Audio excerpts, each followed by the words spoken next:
Welcome once again to our African Rabbit Farming Award 2023. This is part 3 of 8. Today, what have we got? We are going to focus on one of the legends, one of the pace setters, someone who has done so much for the rabbit farming in Ghana. But let's give a shout out to our best rabbit farmers. According to me, we have Rabbit and More, Dennis Duke, Uganda. We've got Africa Rabbit Farm, Nigeria, M Agriculture have done some fantastic work. Farm Kenya, Farming in Africa, NTV Uganda, The Chartered Farmer, The Ghanaian Farmer, AgroLink. And then we have our individual rabbit farmers that we know. We got Dennis Duke of Uganda, Moding of Rabbit and More, Chidera of Africa Rabbit Farm, Moringa Rabbit Farm, Kimbuku Rabbit Farm, Kitengela Rabbit Farm, North Farms, Ezekiel, Ace Rabbit Farm, Saint Farm, First Liberian, ABC Rabbit Farm, Sadiq Rabbitry. These are guys who have done fantastic in the industry. Please forgive me if I've not mentioned your channel. It's not because you're not good, it's because this is me looking at it from my viewpoint. Today we're going to focus on one of the legends of our times. I don't want to talk about finance because Before I start this video, let me pause it for a minute. Let me just pause it for a minute. This man here that you're going to see, this video was filmed about more than 11 years ago, about 12 years ago. So listen to what this gentleman has got to say. His name is Farmer Brown. Now check it out.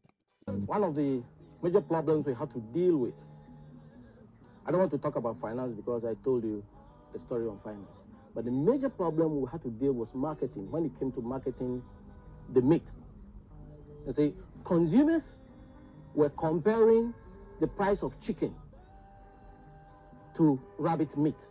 So if you want me to eat rabbit, why do I want to pay more for rabbit per kilo than for chicken, especially because most consumers were looking up for imported spare parts, chicken parts. They were doing that comparison. So the challenge there was, how can we reduce our production cost so that we can compete favorably on the market? That was the first challenge. The second challenge was committed and skilled labor. Most of the young guys were working with knew next to nothing about rabbits. You have to train the person on the farm.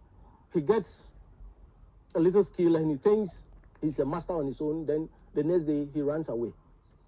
That was one problem. Now back to the market, how we dealt with the problem. We realized that if we want to compete favorably with other meat products on the market, especially chicken, we have to reduce the growing time of our rabbits. When we started doing rabbits, we were then doing 2.2 kilos live weight in about 4.5 months, 5 months. That took a long time. So it was difficult selling at a particular price. Now we investigated and realized that we could do it shorter. As we speak now, we have reduced that time to 100 days. Now, so by 100 days, we are producing 2.2 kg of rabbit. That is a live weight. The slaughter out percentage is 50%. So finally, you have your 1 kg dress out. Now we have pegged the price of per kg. So Farmer Brown had this to say about rabbit farming 11 to 12 years ago. So I have learned a lot from our legends. This is what I'm bringing to you today. He's my hero of the day, and this video is dedicated to him. I want to remind you that I took this video from was it Ghana One of farm the channel major problems we have at to farm deal with. channel of I don't Ghana. want to That's talk where I about took finance this because I video told you from. the story of So finance. if you But can the major subscribe to problem we them, had to because deal with they've done a, marketing. When it a came to very marketing, wonderful the myth. video covering You see, Farmer Brown. This is Rabito Famino bringing you the African Rabbit Farming Award as my little respect, showing respect to the various rabbit farmers in the continent. So if you haven't subscribed, please do well to subscribe, and I will see you on the next video. Thank you very much for sticking around with us.